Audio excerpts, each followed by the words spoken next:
to order. And we will start with the Pledge of Allegiance. Commissioner Israelet, would you lead us in the Pledge of Allegiance, please? I did. Pledge allegiance To the United States of America, and to the republic for which it stands, one nation, under God, indivisible, with liberty and justice for all. All right. Thank you, Commissioner Israelet. Ms. Brewer, could we have roll call, please? Yes. Commissioner Couchy, here. Commissioner Israelet, Here. Vice Chair Martos. Here. All right. We'll move on to item 4, approval of minutes. And we had 3 sets of minutes. One was from the special meeting on the 26th of September. One was for October 10th meeting and the November 14th meeting. Have you all had a chance to review the minutes? Commissioner Couchy? Yes? Okay. And I have as well. So then we can vote. I think I would just, if there's no dissenting votes, I would like to just group these and say, approve all the minutes. Somebody want to make a motion? Sure. I move that we approve the minutes of the meetings of September 26, October 10, and November 14 as they stand. A second. All right. The motion is to approve the minutes, seconded by Commissioner Couchy. And I'm going to actually skip this. So does anybody, you motioned, you approved, and I approved. So we'll go by unanimous consent. The minutes are approved. All right, make it easy. Because we do want to get to item 6A. But before we get to item 6A, we're going to go to item 5, which is public comment for non-agendized items. These are things that are not on the agenda. So members of the public may speak on any item that is not on the agenda. Members of the public wishing to suggest an item for a future commission agenda may do so during the public comment period. The Ralph M. Brown Act, the state local agency open meeting law, prohibits this commission from acting on any matter that is not on the agenda. Speakers are requested to fill out a request to speak card located at the back of the room on the table and hand it to Ms. Brewer. The provision of a name, address, or other identifying information is optional. Speakers are limited to 3 minutes each, and the commission chair may adjust that time if necessary. Do we have anybody that wants to speak on a non-agendized item, or is everybody here for item 6A, Occidental Pedestrian calming, traffic calming? Okay, good. Nothing? No non-agenda public comment. Okay, good. All right. Close item 5. We'll go on to item 6A. It could have just been 6. There's only one item there, Mr. Wong, but that's okay. We're good. Occidental Pedestrian Traffic Calming Improvement Project. Mr. Wong, you have the floor. Thank you, Commissioner Martos. I will go ahead and share screen.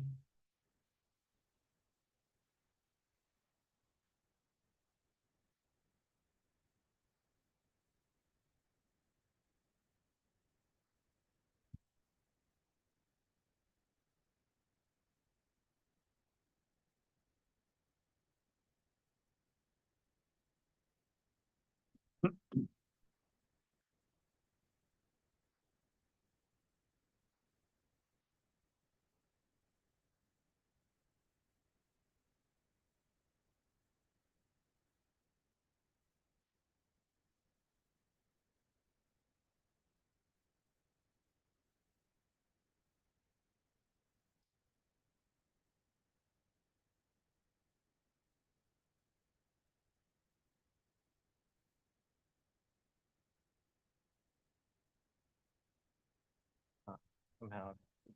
Bless you.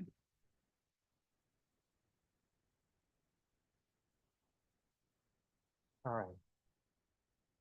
So for tonight, this will be our 4th meeting for the Occidental Pedestrian Traffic Calming Improvements. The last meeting we had was at this commission in August, where we showed some revised concepts, and the community had comment. We tried to incorporate them, so that this meeting is to try to show you the comments that were incorporated based on that, so. Tonight's goals, again, to present the revised, another set of revised concepts for you and for the community. Obtain feedback. Hopefully there's minimal feedback, but we will take feedback on this one. And for the commission, we can get a motion of support for revised comments. That way we can shift and then turn our design team so we can finalize it, hopefully get into construction for next year. So with that, again, on our little project flow chart, we are here.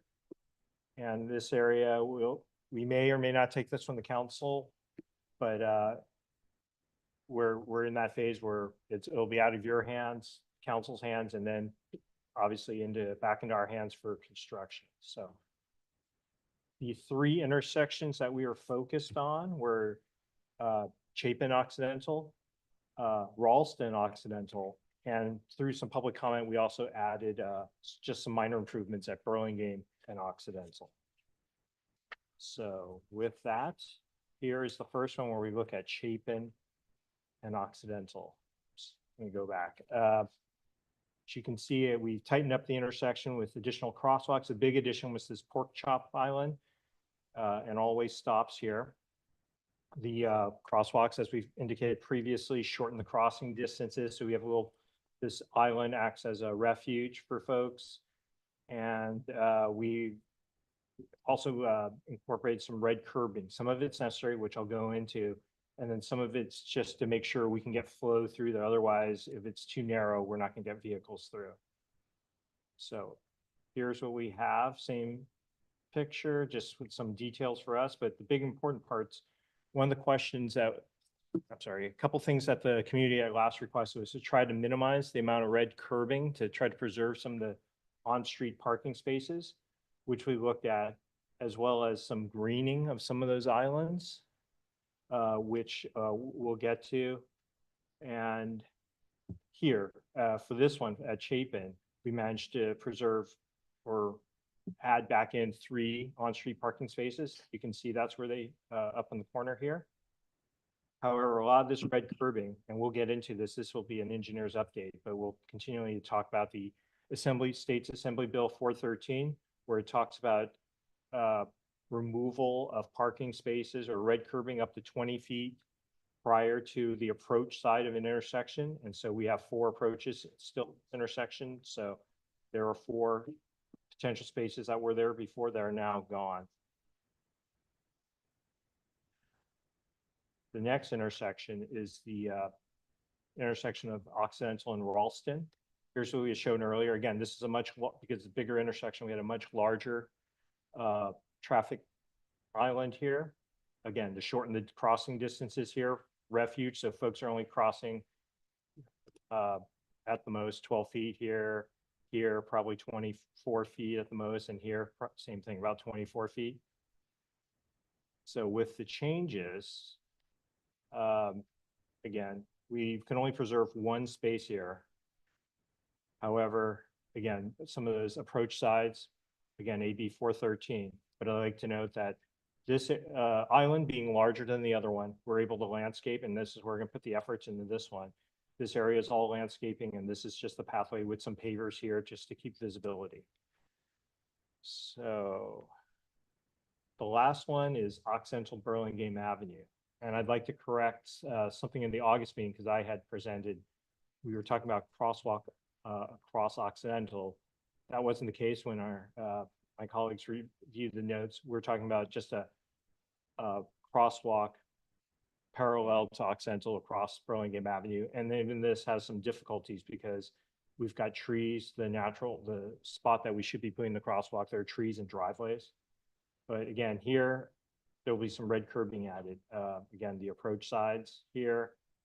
Here, driveways might open it up, but it's recommended that we continue to have some here just to increase the visibility of pedestrians along that stretch. So that were the revised concepts. And again, we'll quickly go through, Occidental, Chapin, the stop controls that are added to improve the right of way.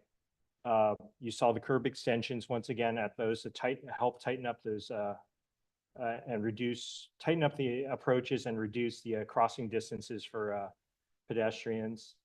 The traffic islands, which also do the same, and also tighten up that intersection by making it so it's not as open. The red curbing, we open up the visibility for pedestrians at the crosswalks. The high visibility crosswalk, something we've been doing throughout the city just to make sure you know it's a pedestrian area. And again, some of the trade-offs are there's on-street parking lots, but a lot of the on-street parking lots was going to occur whether this project goes through or not because of AB 413. Again, Ralston's got the same type of things. And then Occidental Burlingame, again, we're doing a little less there, but it's got the high visibility crosswalks. And then again, some of the red curbing there just to make sure that pedestrians are seen. And especially we've got a lot of trees in this area. So with that, that ends the presentation, and happy to take any questions you may have, and as well as the community. Okay, so for the public, the way we're going to proceed, the commissioners will ask questions on the project, clarifying questions, and then we'll allow the public to speak on the project. You'll have 3 minutes if you'd like to speak. And once everyone has had a chance to speak, we'll close public comment, and the commissioners will discuss and give our final recommendation whether we approve, agree, disagree with the project. Okay, so we'll start with questions from the commissioners. I'll start with Commissioner Israelit. Any questions? Just a quick question. It's been a while and I'm a little bit rusty, but going back to the Chapin and Occidental, is there a stop sign at each? I didn't see a stop on, I don't even know how to say if it's westbound, eastbound, on Chapin, where it curves around the inside of the pork chop. Is there a stop sign there, or is that a yield? Sure, and it's tough to tell. I tried to correct these graphics, but it's an all-way stop. Okay, This approach is stop control as well. okay, Or yeah, it's got a stop sign there. okay. You said that. I just didn't see that little red icon, so I wasn't sure. Thanks. Yeah. Oh, sorry. Yeah, those are the newer ones. These. Oh, yeah. Already exist. Okay, got it. Thanks. That was my only question. Okay, Commissioner Couchy, any That questions? was my question too. And so the same on Ralston, the slip lane, does it have a stop sign too? Yes. Okay.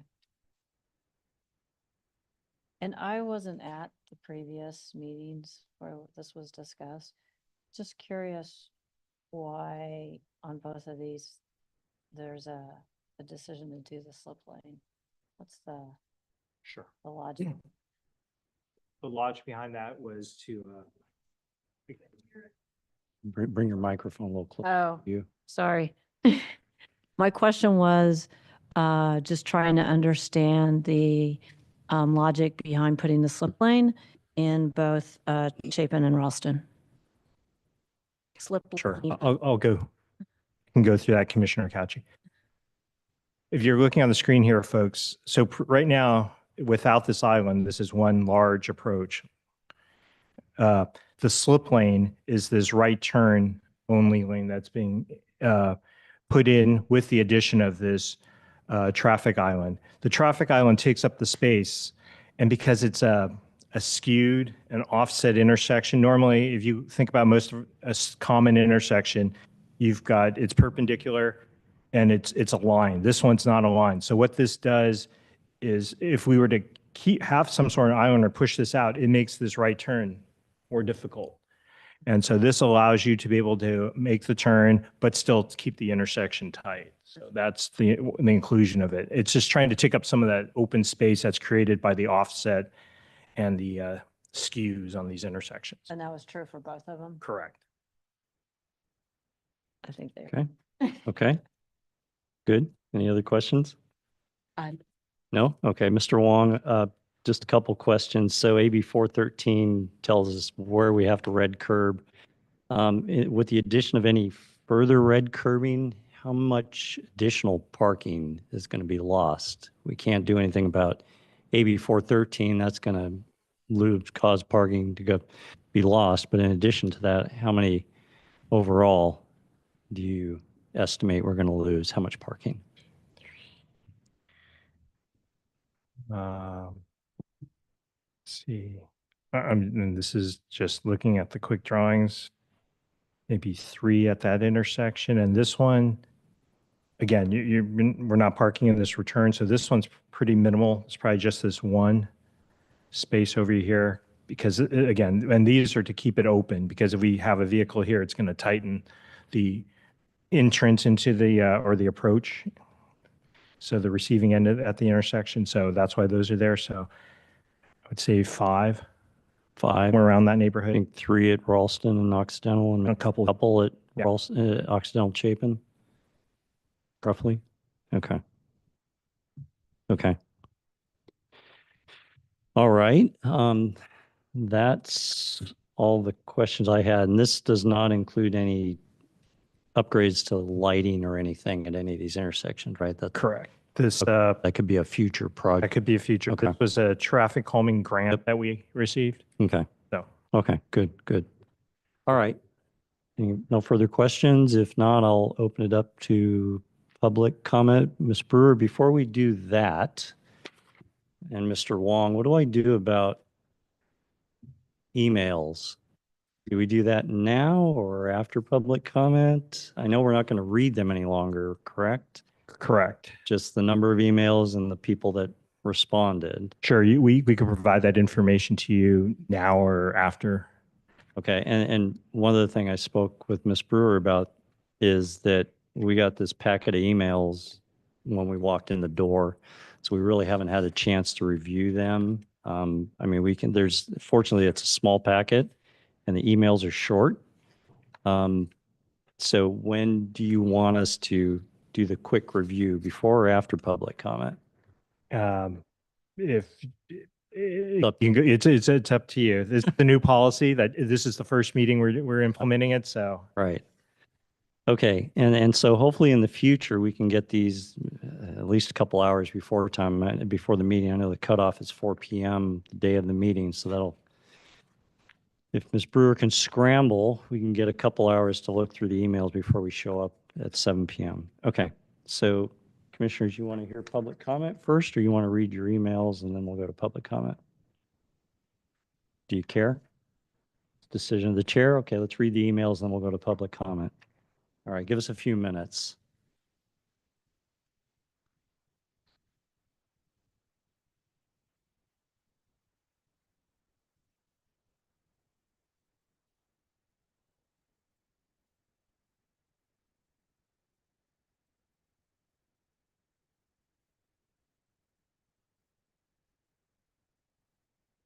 through the chair, Yes. just wanted to point out for the folks that are actually in the meeting, if you'd like, if you could please fill out a comment card and then submit it to Ms. Brewer if you intend on speaking on this item, that'd be helpful. So while they're reading, you can go ahead and fill out one of those cards in the back table. Thank you.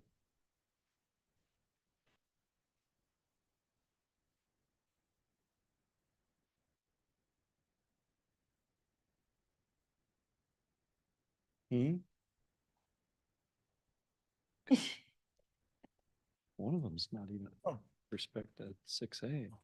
Present? One more announcement I heard. Yeah, go ahead. Go ahead. Mr. Wong, go ahead. Sorry. And for the folks that are online watching this meeting, unfortunately, because of certain actions, we are no longer able to take public comment either verbally or a text on through the Zoom. So the only way you could have commented is per the noticing, send a email to public comment before 4 today. And that's the only way to communicate. Unfortunately, that's the policy we have in place because of certain actions that have happened that have hijacked meetings. So. All right, I think we're done. Any requests to speak cards yet? I have not received any yet. Okay. I don't think they have to. Mr. Wong, do they have to? They don't have They don't have to. Okay. All right. All right. All right.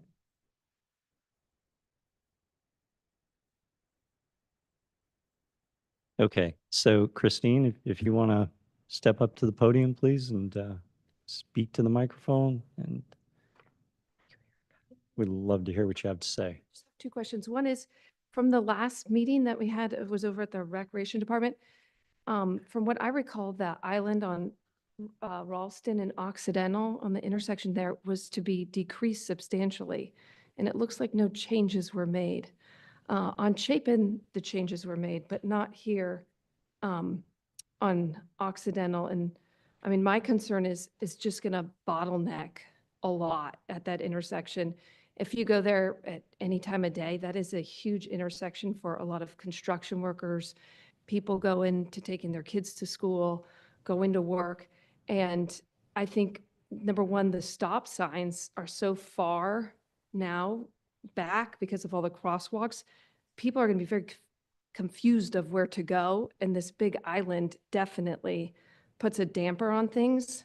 And it's more narrow on that turn coming Ralston west, going north on Occidental than it is on the Chapin one, it looks like, according to the photos.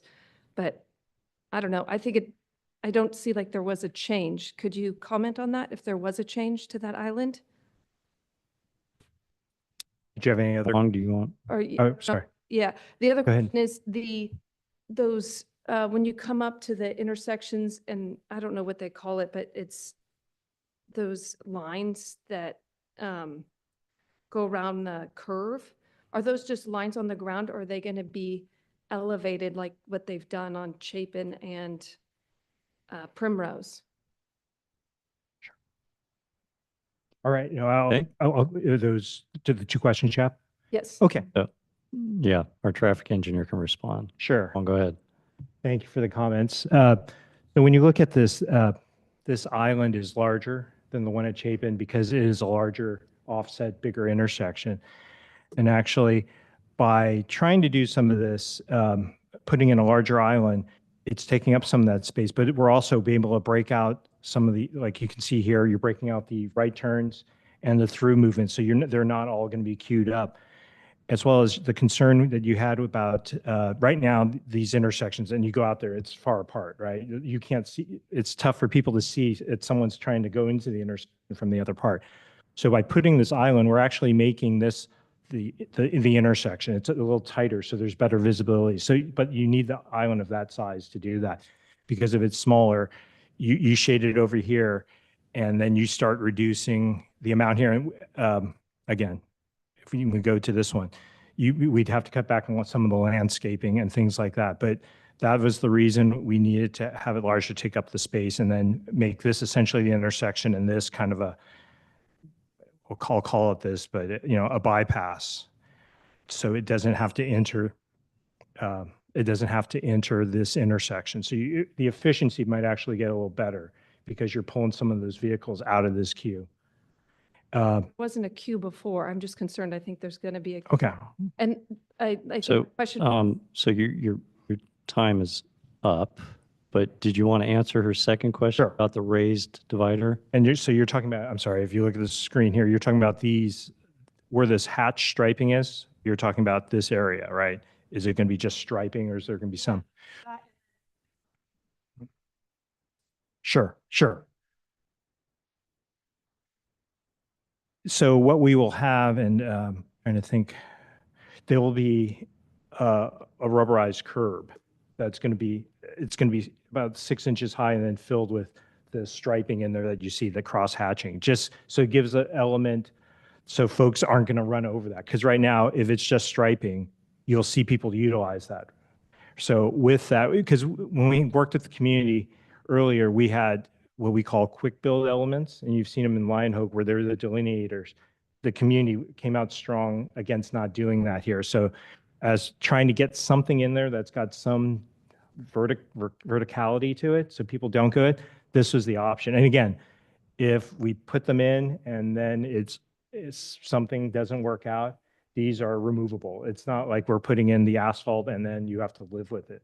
So again, it's some of these elements like this island, we're going to try to make this, I think it was strong from the community having, the greening in there. So it's going to be more permanent, but these other ones, we're going to go with the rubberized, and then we'll work with you guys. If we start getting feedback from folks that, hey, this isn't working out, we'll review it again. That's Yeah. But my initial question was, when you had comments at the rec center, we all agreed that we wanted that one smaller Mhm. and there wasn't a change. So my question was, why isn't there a change? And the Chapin one was fixed because that one got smaller, but that one didn't. And that was my concern. And again, the size, we needed the size in order to make this intersection just a little tighter, just so it's better for pedestrians. Because that was the original concern, I think, that helped generate this, that these intersections are way too wide open. People are walking and then cars are coming away. So by doing this, we're improving that. And,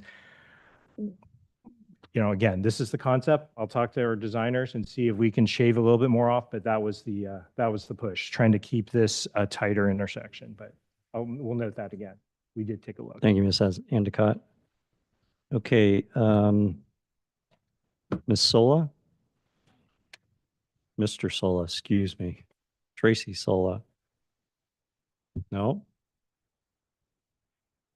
Let's see, the card here says Tracy Sola. Oh, there she is. Okay, it is a Miss Sola. Thank you. Hey there. So I Eve- live on the corner of Ralston and Occidental. I'm really happy to see a crosswalk that goes from the northeast side corner to the park. Because I look out my window every day while I'm working and I would say 95% of the people just walk across there with no crosswalk, with strollers, pets, everything. So I'm happy to see that. I am concerned about the Burlingame Occidental plan. I have used that lit, it's going to be one of the lit crosswalks where you press the button and it lights up. Is that right? Across Occidental at Burlingame. Is that correct? Yeah, I can answer that, but if you have other questions, at this time, we're not planning for that one because it is stop control. We're not able to, because we have a stop control here at Burlingame Avenue. Yeah. Those devices aren't used at controlled intersections. So what's being planned for that intersection? Just the one stop at Burlingame, but no stop signs the other way and a special crosswalk across Occidental? Correct. There is, so this was just for me to show that earlier we had shown that, but that was incorrect. We had an August meeting where I showed it here.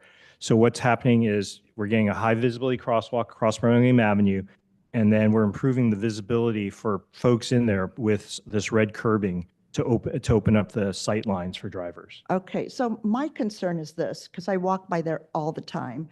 Who's ever trying to pull up on Burlingame Avenue, waiting at Occidental to go,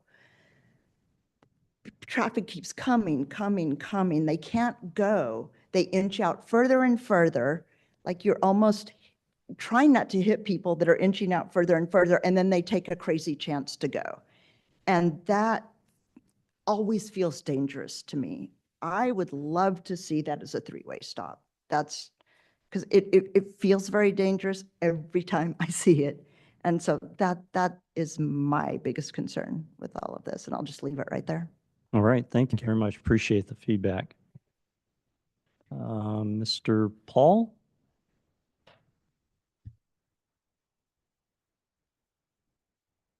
My name is Tony Paul. I work with Caltrans. And so Andrew Wong, I just want to know what prompted this revision of the improvement. Is it number of accident? Is it what is the warrant for crosswalk? I know every 15 minutes has to so many pedestrians to cross. And if that happened before, what prompted, was there an accident between vehicles and the pedestrian that prompted this revision? Thank you. Go ahead, Mr. Wong. This project was, we had, actually, it was almost simultaneously, we had gotten some community concerns, emails.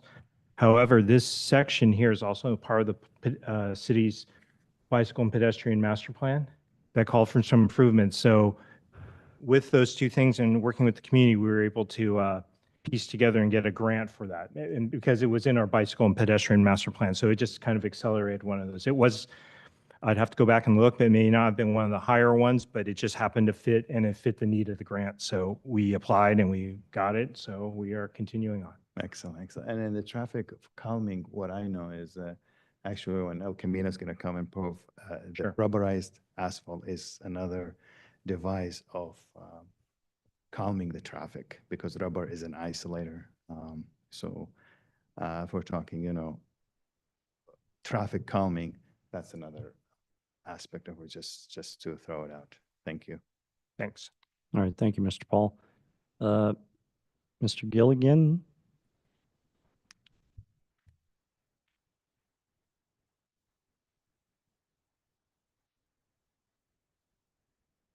Yes, hello there. Hi. My name's Bob Gilligan. I live on Burlingame Avenue, and I have some questions about the plan here for the Burlingame Avenue Occidental intersection. And apologies if you talked about this, but you don't actually show the AB 413 painting of red zones on both sides of the intersection or of the crosswalk there. So the crosswalk that crosses Burlingame Avenue. And am I correct that the AB 413 would require a 20-foot section on both sides of that? And you're just showing it on one side. Would we actually get it on both sides there? I think that's super important because one of the biggest problems at this intersection is visibility with cars that are coming down Burlingame Avenue, stop at that stop sign, and that's dead ends, left turn either left or right, and they need visibility to see the cross traffic, which doesn't stop. And there's a big problem with visibility when cars are parked close to that intersection. See the traffic. I think it's a big problem. So I think we need those. Second question. Previously, you explained why you had to remove the crosswalk across Occidental because it's not allowed by the regulations and the like.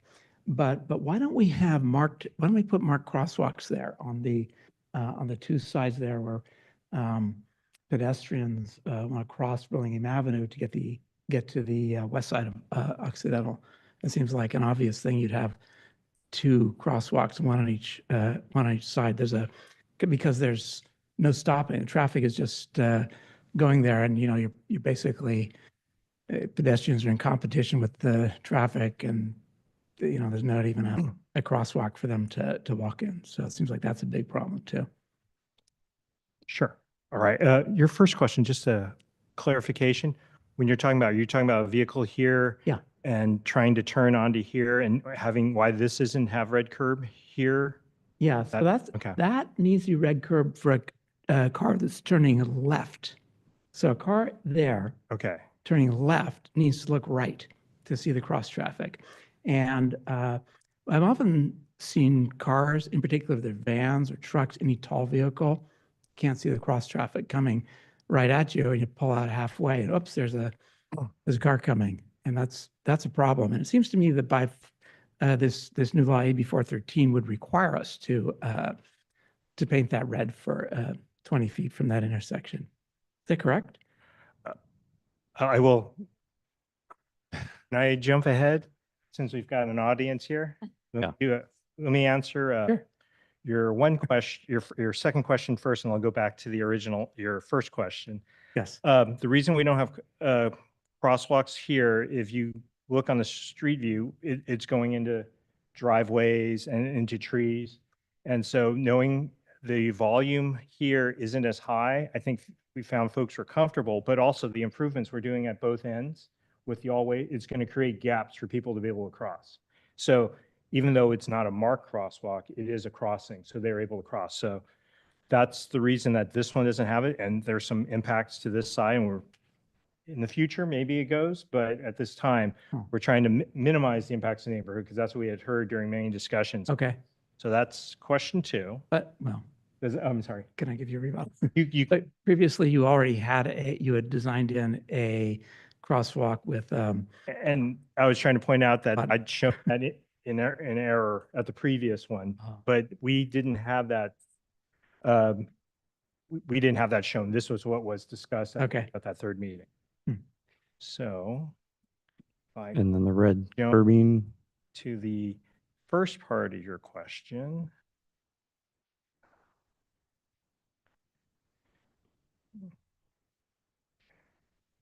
AB 413. okay. So let's just look at these scenarios here. So these are the approach sides coming into the intersection. Those are the approach sides. So that is where the 20 feet occur, Oh, not on the opposite side. Because again, when you're here, it's opening up the visibility for this driver here. And again, opening up the visibility so someone could see a pedestrian, say on this corner, coming from this way. So it's only on the approach sides. And again, these are marked crosswalks and you see it. Unmarked crosswalks where you would see it. So we would start here, these two spaces, because this one kind of runs into it. Those two spaces would need to be removed.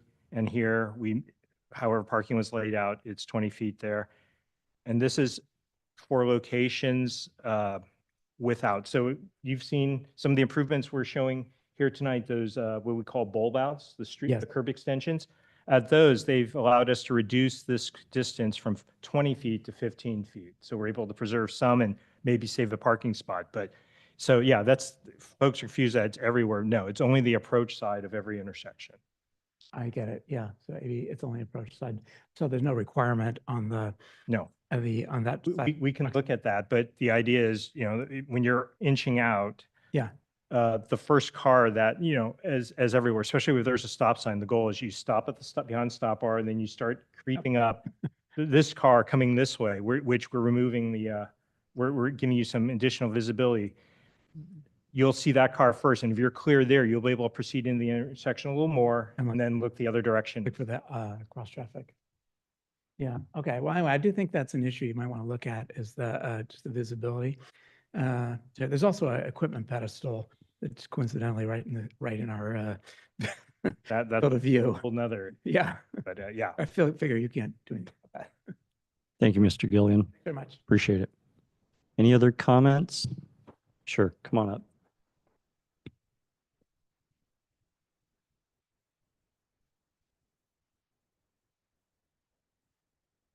Good evening. Evening, Mr. Vega.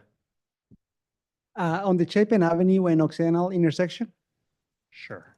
1 second.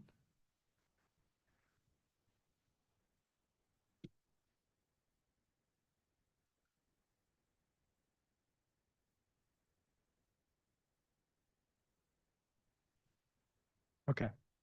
okay, can you go to the previous image? The one colorful, the color? Okay, so the curb, of the red curb is gonna be implemented on those areas right there, as we see. So those parking spaces gonna be lost. And right now, there is not enough parking to park in that street. The first building on El Camino and Chapin Avenue has so many residents that they take most of the parking in the street. I have more than one vehicle, and I'm impacted by this. However, if many times I don't find parking space in my street, and if I park on the street next over, my parking permit does not allow me to do it because I can only park in my block. So by doing this, I'm not allowed. I might have the risk of not being able to park. Even I'm a resident on the house that is right next to the intersection. So I'm fully impacted by the change that is going to take place. I'm going along with it. I think it's a great improvement, but I believe that area of the parking needs to be revisited. If they would allow us to park on the block over, that parking issue may be addressed. Through Chair, Okay. just clarifying, if you're looking at this, are you in this area? Yes, So this is an area, if you go back, what we had talked about is, yes, there was right there. curbing here, Yes. but, sorry. In this next slide, we managed to, we were asked to take another look at it. So these are the spaces that we're able to return. We've reduced the red curbing in this section Okay. along here. So what previously was red curbing all the way to here, we're able to get back 2 more spaces. And there was a little bit more here, we're able to get back another space. So if you're over here, from what we had shown before tonight, you're getting some we're reducing the amount of red curbing there. Okay, no, that's fine. I'm just saying, I'm bringing it up so Sure. that can be addressed or taken into consideration. Because a matter of fact, the road is very narrow Mhm. there. If there are cars parked at each side, one car has to wait. Has to yell for the car to come through. So, excuse me, so your initial idea of having a red curve may be better off than not having it. Just to address that issue of bottleneck. Okay, Okay, appreciate it. Yep. fair enough. But on the flip side, we'll see how this goes, because again, Mhm. we're caught in the middle, right?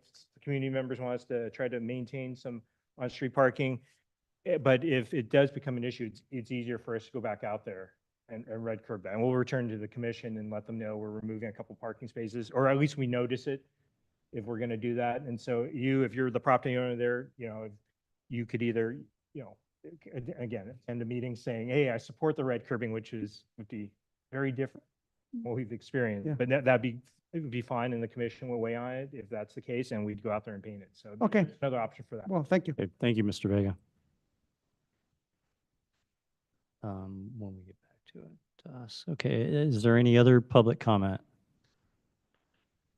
Okay, no more public comment. Let's see, someone online raised a hand, but we can't. Can't do it. Nope. Okay, sorry.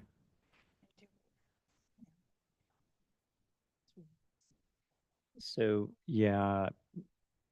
mm, For the new guidelines, so for item 6, Ms. Brewer, how many emails did we receive, and can you tell us who sent them in? So we received 4 emails for item 6A, Occidental Pedestrian Traffic Calming Improvement Project. Those 4 emails came from Brian True, Doug Bojack, David Lombardi, and Mary Patrician. Okay. All right, thank you.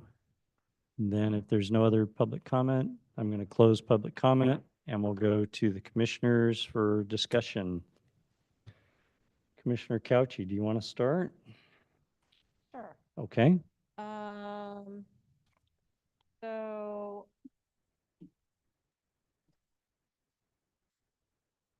I guess my first comment would be, I believe that those street sections are very wide with a lot of pedestrians. I personally walk in that area 4 or 5 times a week. Bring it closer. There you go. All right. So I'll start over so that you can hear me. I said that I do believe those intersections do require pedestrian calming for the pedestrians. There is quite a bit of pedestrian traffic in those areas, particularly because there are people that are walking to and from Burlingame Avenue.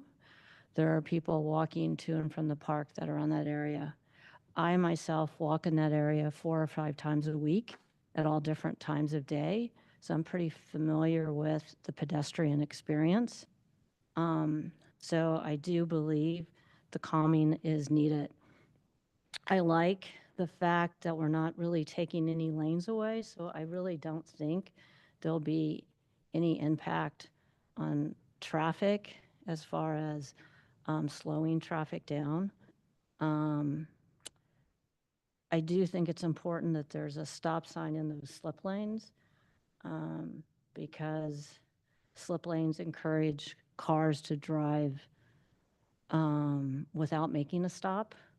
And I want to make sure that we don't create a problem with those slip lanes for the pedestrians, even though it's a short walk.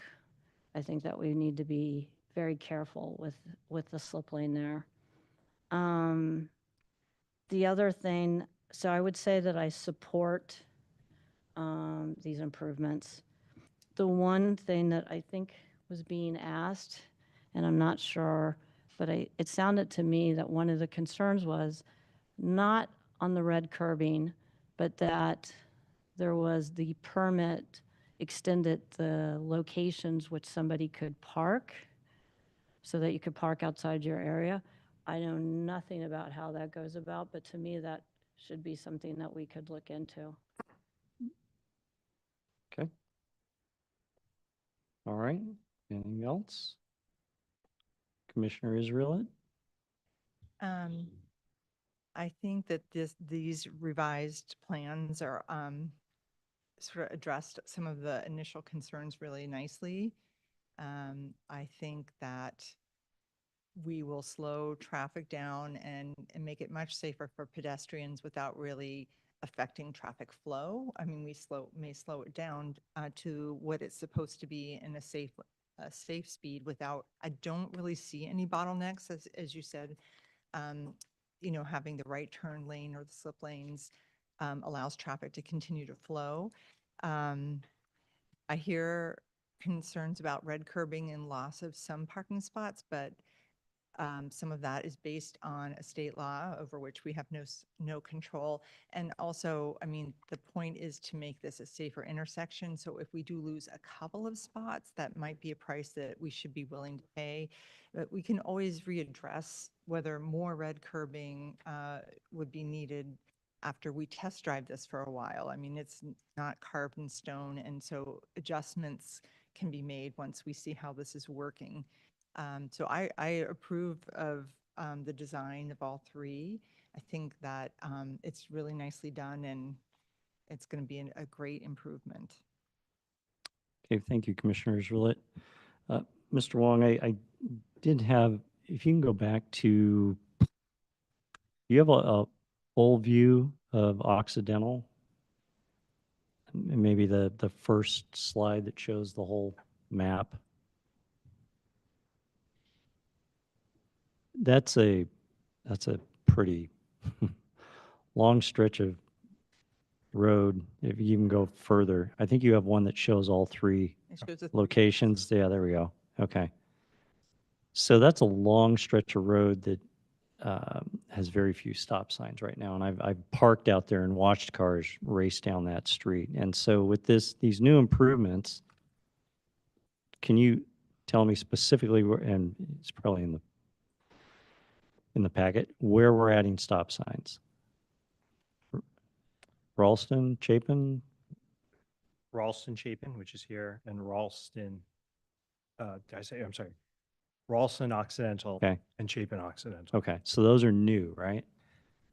Correct. So that'll hopefully break things up, slow things down a little bit. I don't think it's. That's not new? Which one? There already exists? I'm sorry, at Ralston they exist because the park's there. Okay, got it. Chapin is a new one, but the ones at Ralston, again, if we go back to Yeah. the wide intersection. So Yeah. So narrow it down and, okay. Okay. So the other thing that I heard, that there was concern by Ms. Endicott about the size of that island, and I think the last time we discussed it, there were other people that brought up the size of that island, if we could green that island at all. And is this one, the smaller island there, have we greened that a little bit with plants or trees or something? that one's a little smaller. Yeah. And because of the funds that we have, we're Yeah. limited to pick one. And so at this point, we picked the larger one at this time To to green. add, Because again, that increases that digs into the grant and the project cost. So sure, at some point, we can look at the other one, Okay. but this one was the one that we could probably do more with because Okay. it's also a larger area for us to. okay. So in the future, the one on Occidental and Ralston, wait, It- which one is the green, which one did One you that's- green? Chapin and? Occidental? Ralston is getting the greening. Okay, Chapin Okay. does a pattern we could put on there. It's not going to be flat concrete. okay, Do some sort of stamped concrete. okay, okay. All right, so or pa- then I too approve of all the upgrades here. And, you know, it's a work in progress, I think. This is a good step in the right direction, I believe. And I've been out there several times now and watched. I'd love to see good lighting at these intersections as well sometime in the future, but that's a different topic. that we would have to deal with going forward. But I agree with these as well. So I think, commissioners, what we need is a motion, a second, and it has to be unanimous tonight since there's only three of us. One of you two want to make a motion and the other can second. The chair usually doesn't make a motion. So I will make a motion to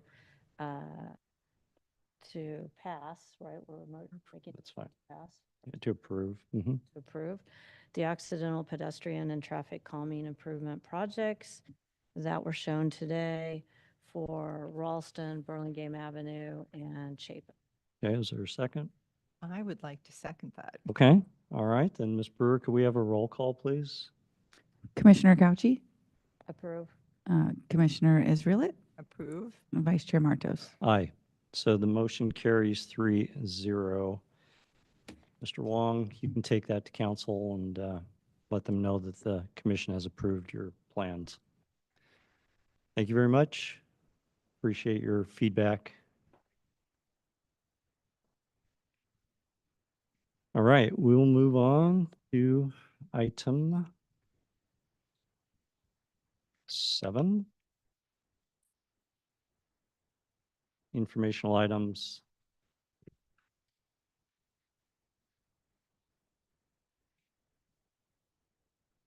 And Ms. Brewer, are there any comments? Thank you. Okay, thank you very much.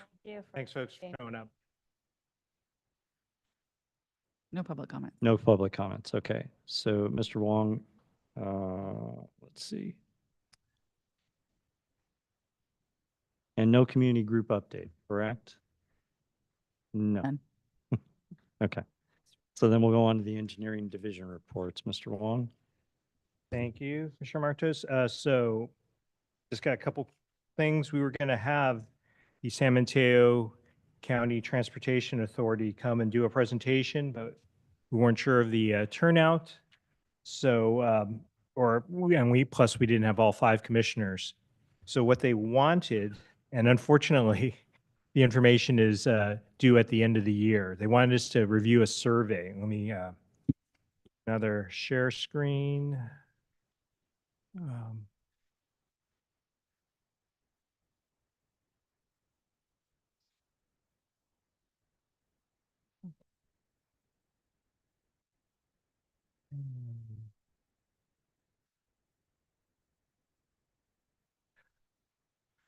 Need to get rid of this bar.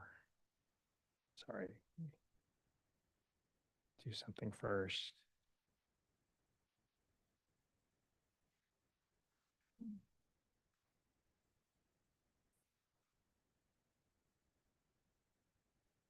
So they wanted us to participate in the Mid-County Multimodal Study.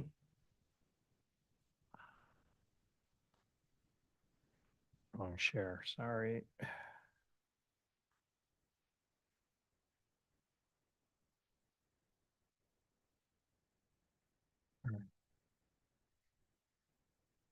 Which they want to look at different ways to access the 101 corridor.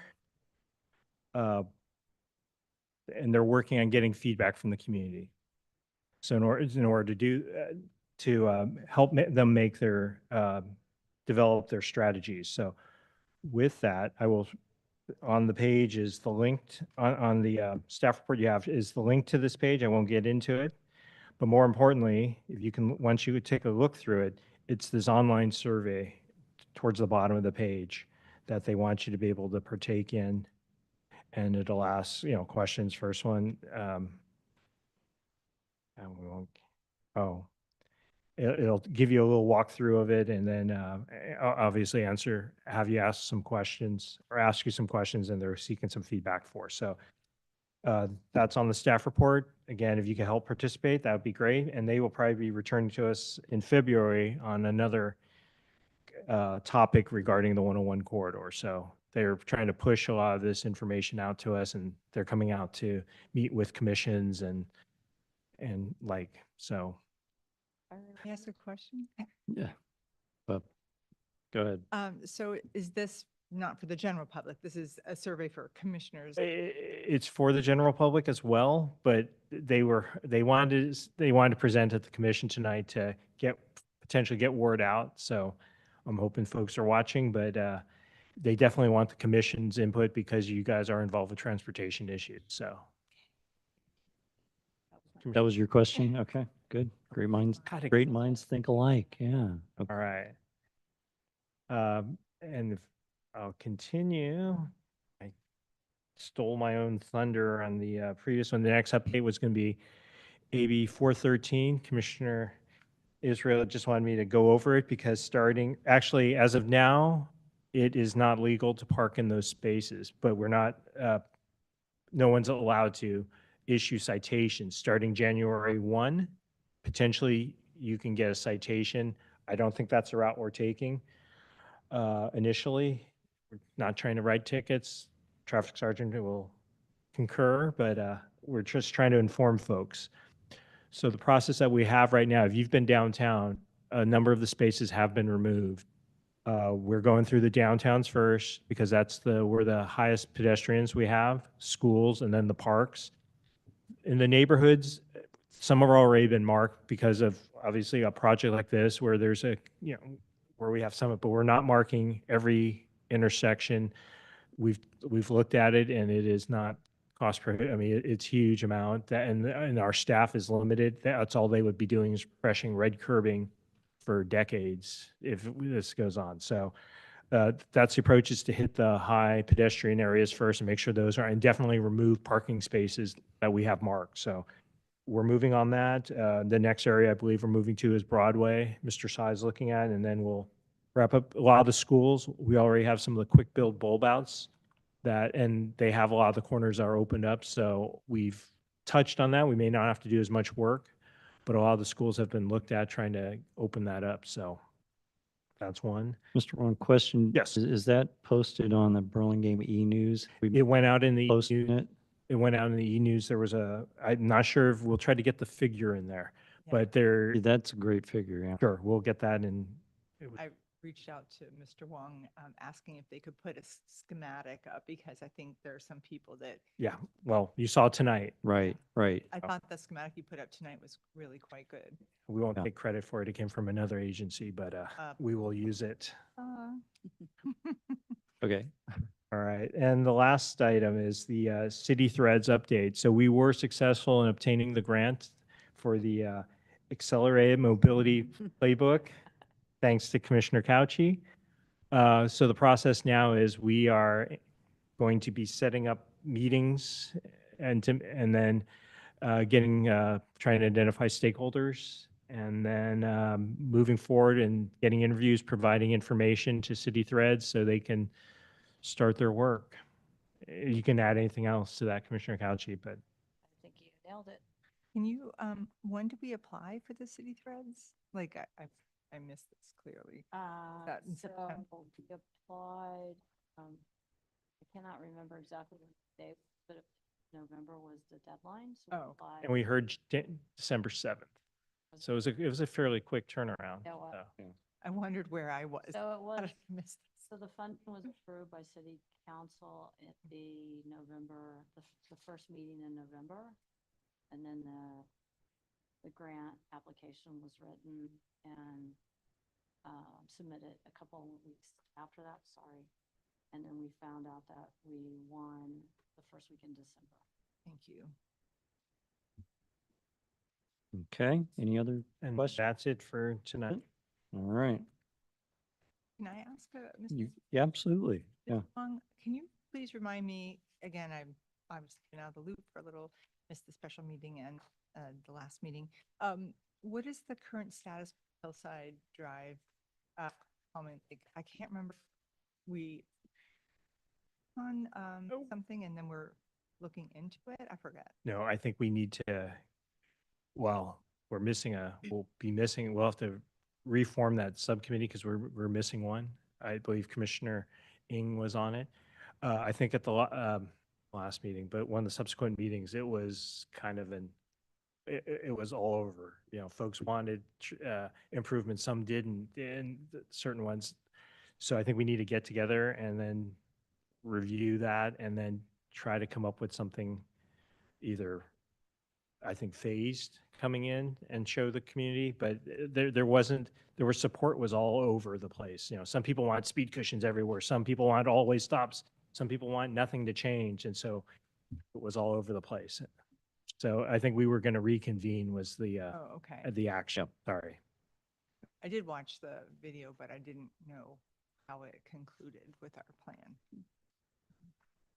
Was that the one where we had 16 emails or 17 emails? Well, that was might hit the record in my time. Hillside? Poor Miss Brewer had to read. Yeah, Well, thank you for taking over. yeah, that, yeah, Oh, yeah. changed our policy. Okay, But I don't think that's the one that did it, but. good. Okay. So we will move on. Sergeant Roberts has an interesting report tonight. I saw 3 pedestrians. So, So for the month of November, there were 11 collisions to report.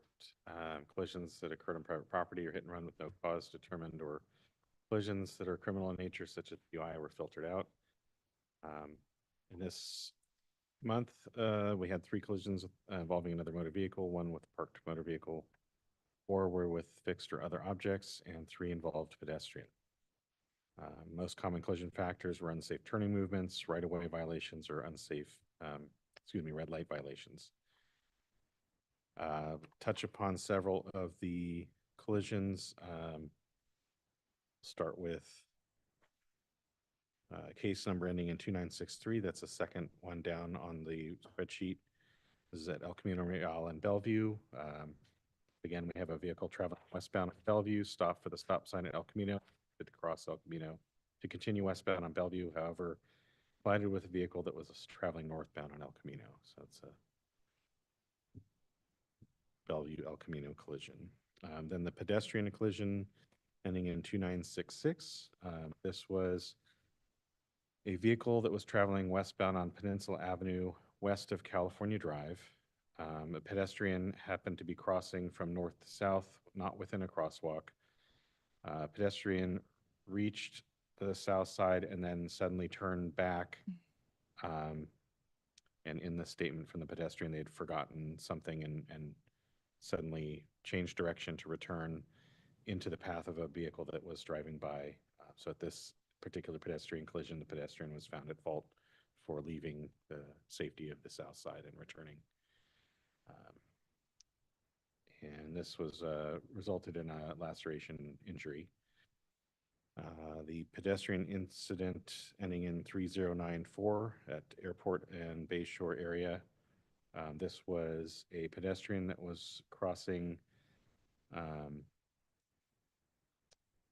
walking southbound on the east side of Bayshore in the crosswalk in front of the Crown Plaza. A bus was exiting slowly at a slow rate of speed from the driveway, attempting to turn right. The bus collided with the pedestrian at low speed, resulting in a complaint of pain. And I believe at the time the weather was raining. The pedestrian stated that they were had like a hood over and an umbrella, and but however, of course, the bus was labeled as at fault for the collision. And then we have the next one down, 3106. This is on Burlingame Avenue and Lorton area. In this particular situation, we had a vehicle traveling southbound on Lorton, stopped at Burlingame Avenue and began a right turn onto westbound Burlingame Avenue. Pedestrian happened to also be crossing westbound Burlingame Avenue in the north crosswalk at Lorton. A vehicle collided with the pedestrian at a low speed, resulting in complaint of pain. So the vehicle was at fault? Correct. Yeah, the pedestrian was in the crosswalk.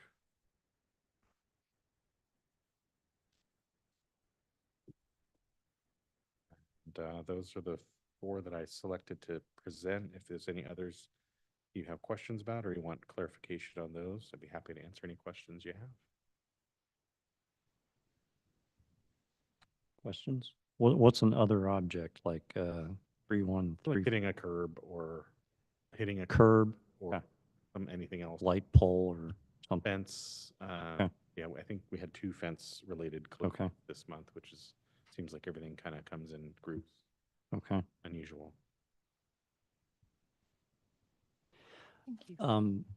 How about e-bikes and things like that? Any issues, any trends?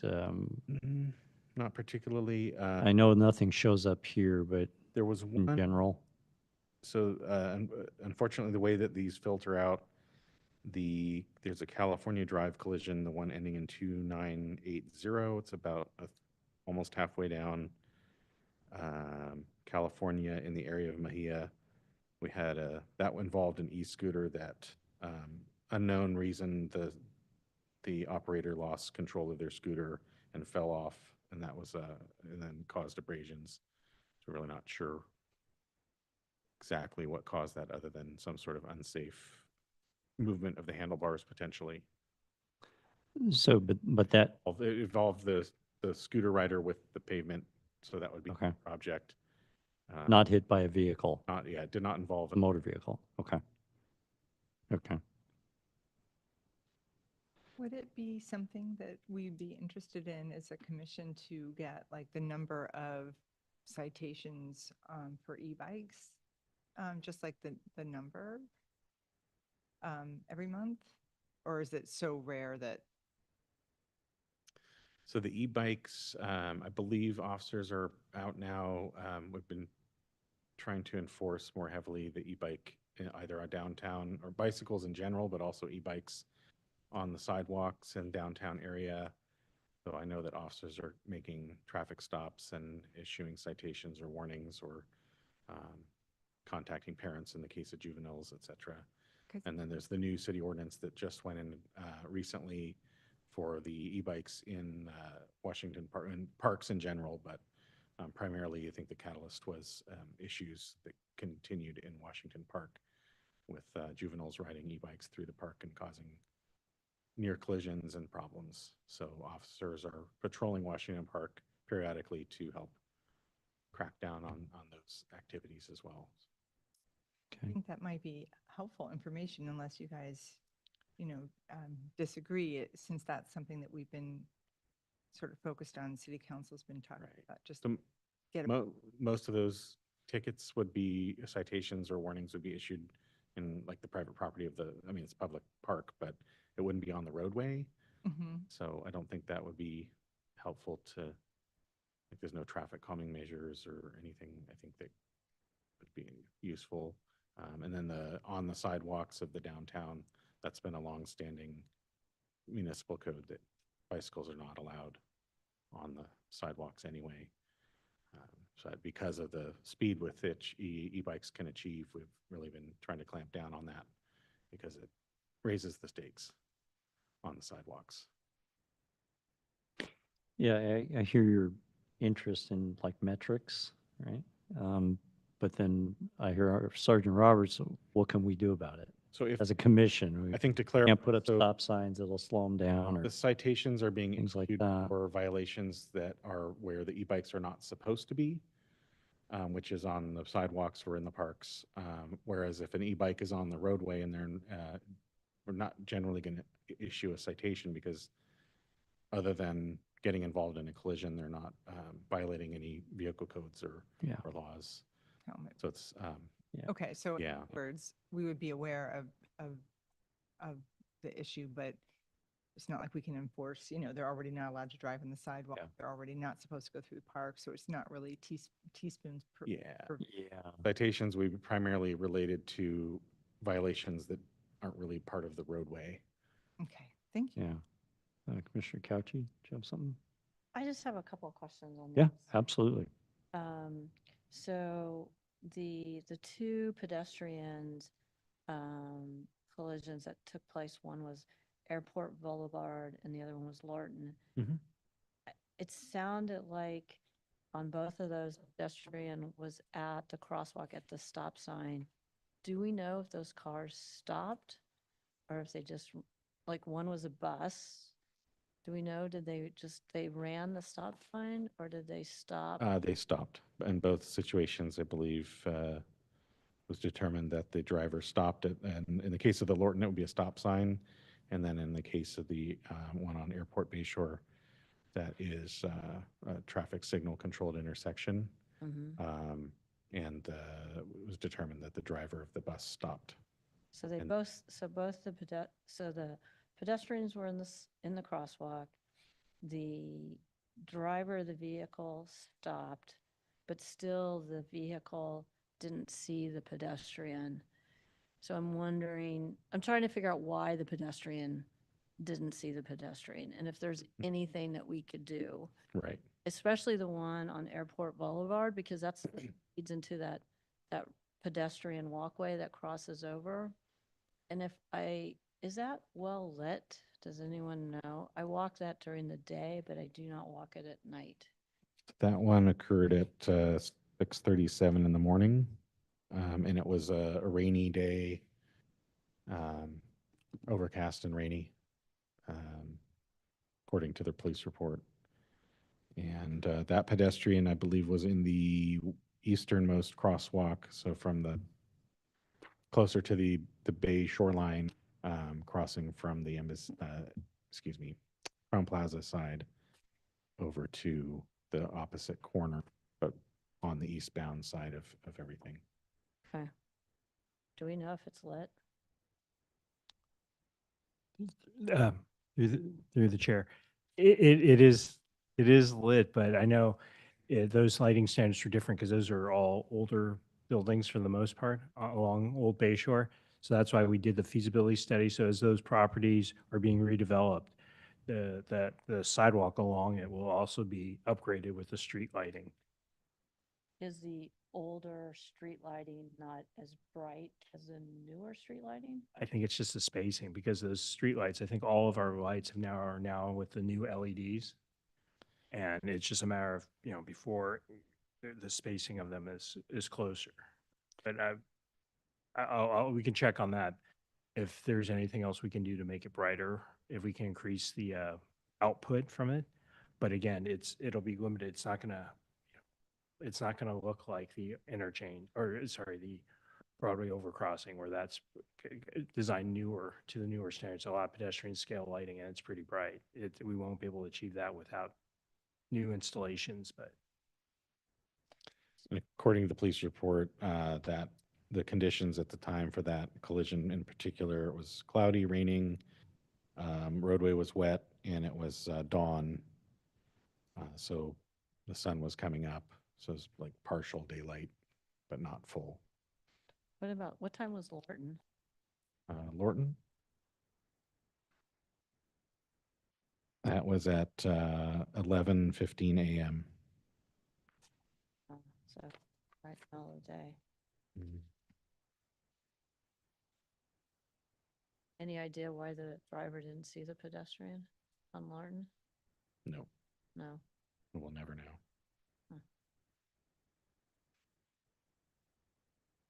All right. Anything else? No. Good. Good. All right. We'll move on to 7E, Chair and Commissioner Communication. Does anybody have any communication in the last month? I did. Did not? Did not? I need to meet with Mr. Wong. Okay. Side topic. All right. I did have a communication with a high school student, Akira Nakamura. You probably saw the email requesting someone to speak with about bicycle safety, pedestrian safety, and I spoke with this person, this young man, for about a half hour. He recorded me, so he transcribed things correctly. I did see the write-up for Burlingame High School. And he was really interested when I told him that the commission was very focused on safety at school, around schools, and we've done a lot of work with safety around schools. And we were responsible for the 15-mile-an-hour speed limit change around schools, and other things to improve the safe routes to schools. He really resonated with that. In fact, he held me to getting a date of when we changed that speed limit from 25 to 15. And so Mr. Wong responded, which I responded to Mr. Nakamura. So I think it was a good interview. We talked for a half hour, and I think he put in 2 sentences of what we discussed. So it really, he was talked with Miss Leslie Beatty, who you know, I think, from the old BPAC and now Walk Bike Burlingame. And he interviewed Desiree, our new council member. I forget her last name. So there were several. Say again? There. Yeah, there. Yeah. And so there were several people that he interviewed and wrote a pretty good article about what's being done to improve pedestrian bicycle safety in the city of Burlingame. So it was good. And that's it. That's all I had. And Mr. Wong, there was one other student that reached out to us. Did we give that person a right I think it was a contact? doctoral student from, and Yeah. Well, there was that person too, but I think there was a second high school student that reached out as well. Yeah, we provided her, I got back to her, but it was Okay, something that required a different department, I believe. okay, I can go back to, okay. I did get back to her, and then, yes, it was the same with the doctoral student. Yeah, Asking about Okay. for certain groups. So we're either doing something real good people want to know about, or we're not doing so much.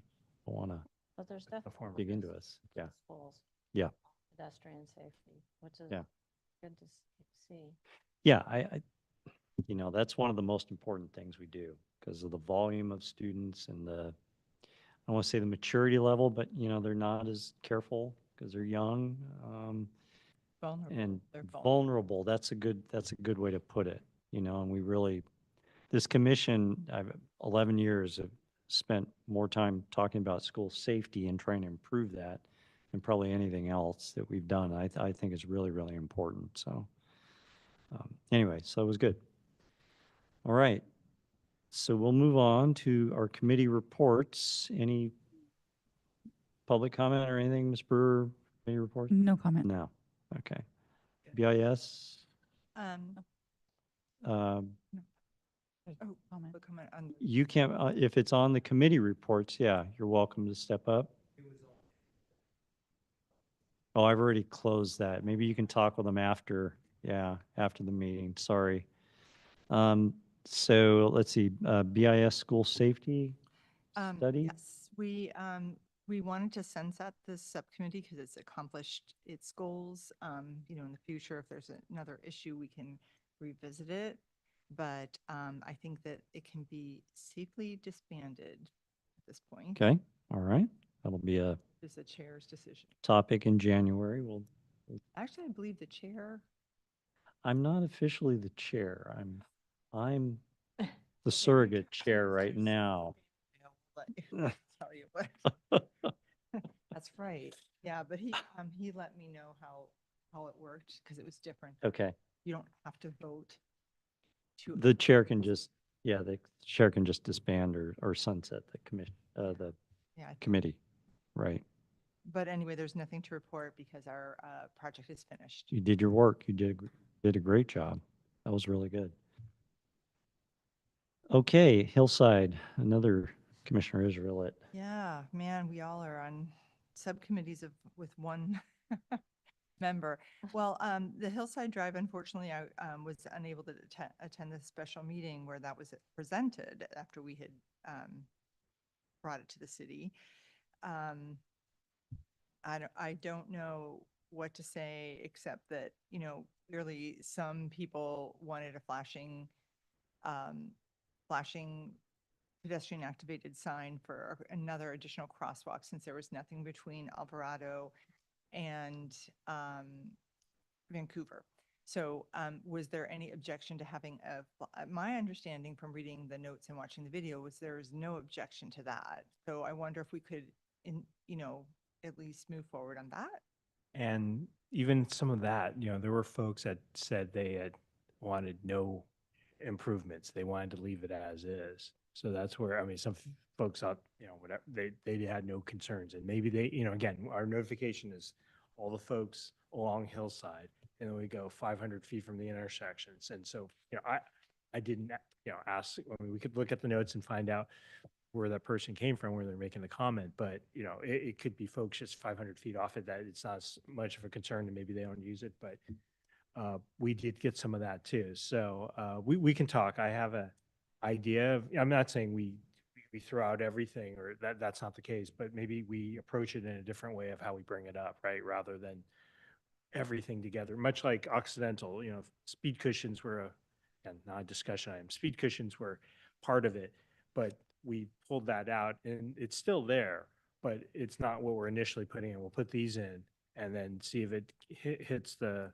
areas that we want it to, and the community supports it, and then Why don't can we back off. But so maybe some talk type of approach. baby step? Yeah. Initial baby step, test the water, see how things. I think go. that's, Why don't you and I, and whoever else, yes, well, the next, and you guys are also welcome to join the subcommittee with me. only one more, only one more. But I would only double down on that. I think we should do something because we had such a large crowd here with an outcry of please do something. So I think it would be a miss on our part not to do something. Yeah, we will. I mean, with the subcommittee's still there.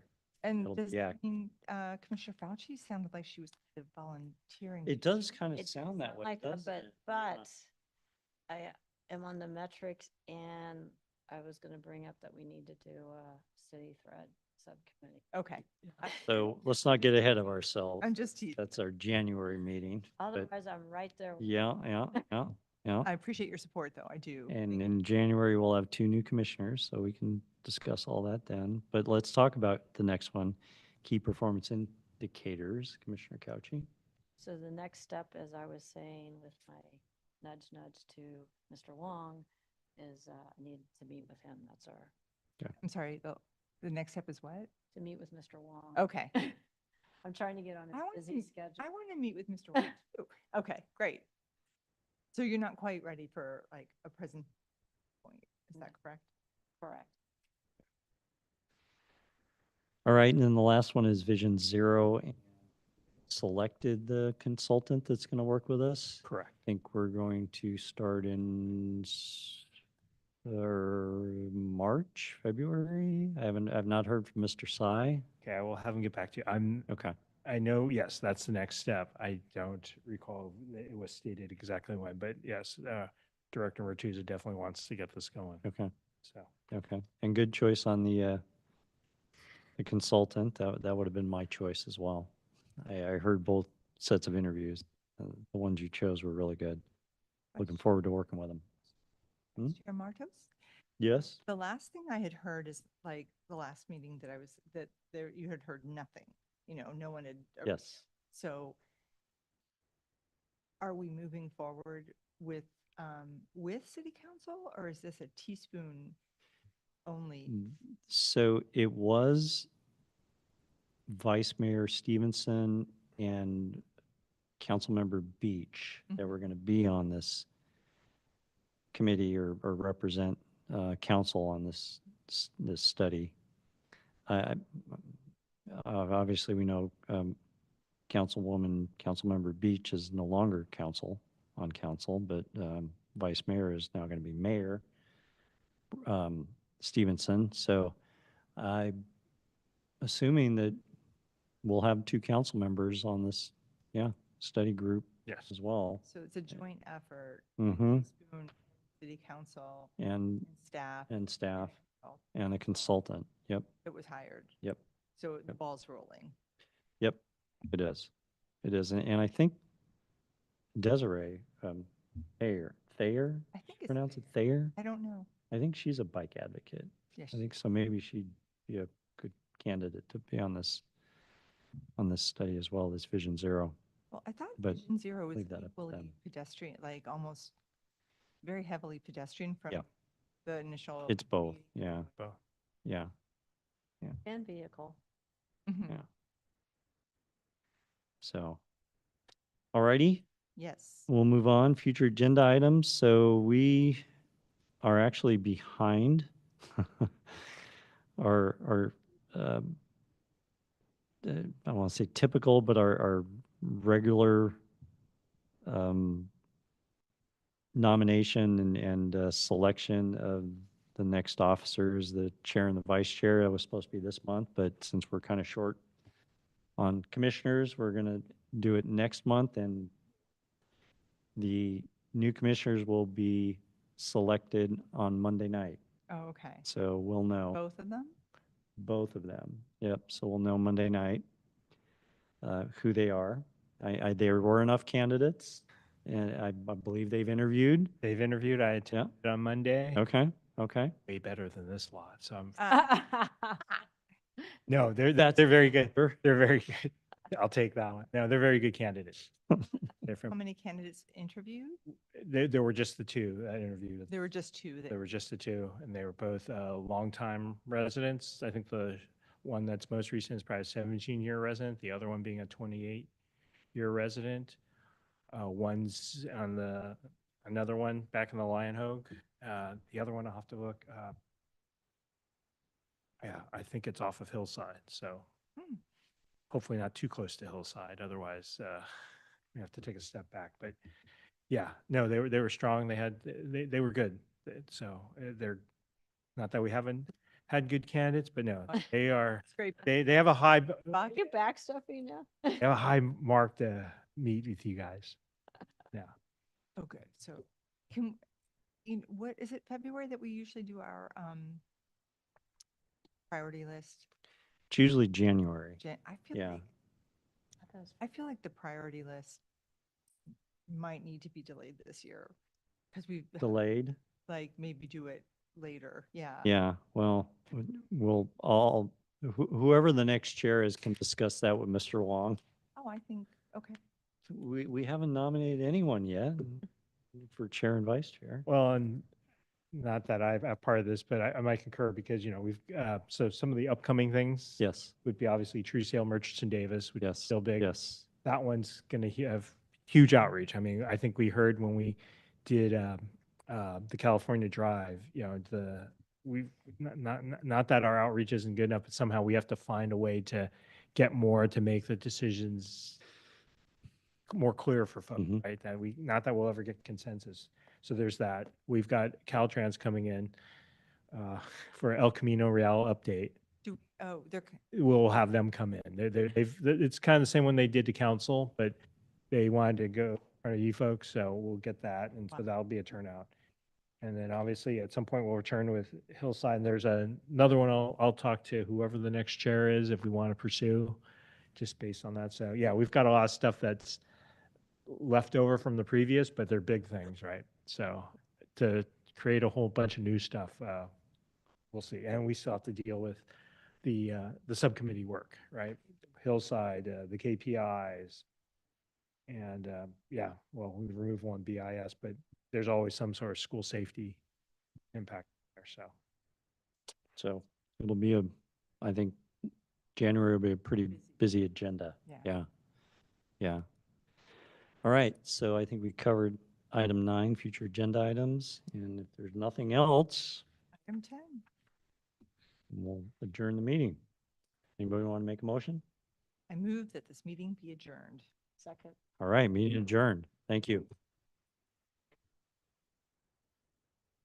Happy holidays. Yeah, happy holidays.